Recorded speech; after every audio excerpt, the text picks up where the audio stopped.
Hello বন্ধুরা, good afternoon. কেমন আছো তোমরা সবাই? আশা করি ভালো আছো। তোমাদের ভালোবাসা ও আশীর্বাদে আমিও ভালো আছি। তো আমি রূপসা হাজরা। তোমরা যারা আমার চেনো তারা তো চেনোই, যারা না চেনো তারা অবশ্যই আমার পরিবারে এসে আমাকে ফলো করে ফলো ডান লিখো। সাপ্তাহিক ভালোবাসা, প্রতিনিয়ত সম্মানিত ভালোবাসার লিস্টে তোমাদের নাম যাতে থাকে বা তোমাদেরকে যাতে আমি ভালোবাসা দিতে পারি, সেই জায়গাটা তোমরা অবশ্যই একটু রেখো। একে অপরের হাত ধরে এগিয়ে চলার নামই হলো ফেসবুক প্ল্যাটফর্ম। প্রথম কমেন্টের ভালোবাসা তো তোমাদেরকে আমি দিয়েই থাকি। সম্মানিত ভালোবাসার খাতায় নাম লিখো আমাকে গঠনমূলক কমেন্ট করে। তো দেখো বন্ধুরা, বাইরের কাজ সারা হয়ে গেল। বাপির খুব খিদে পেয়েছে। তাড়াতাড়ি করে বাড়ি এসে কি রান্না করতে পারি বলো এত তাড়াতাড়ি?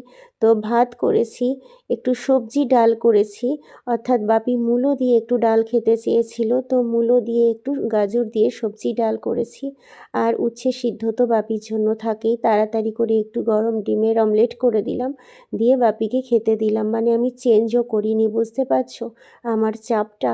তারপরে চলে আসলাম ওই বেলার জন্য, একটু তড়কা স্টিম দিয়ে গেছিলাম, তড়কার ডাল, তো তড়কা একটু চিকেন তড়কা করে ফেললাম, কারণ কি মিঠিকে নিয়ে পড়াতে যেতে হবে, টাইমটা ভীষণ কম। লাকির খাবারও রেডি হয়ে গেছে, ওই বেলা রুটি তরকারির খাবারও, মানে রুটিটা গরম গরম করব। তো চলো বন্ধুরা, টাটা। তোমরা আমার ব্লগ ভিডিও পছন্দ করো, তাই তোমাদের উদ্দেশ্যে ছোট্ট একটা ভিডিও নিয়ে এলাম। ভালোবেসে পাশে থেকো বন্ধুরা, সবসময় তোমাদের পাশে আছি। চলো টাটা, দেখা হচ্ছে নেক্সট ভিডিওয়।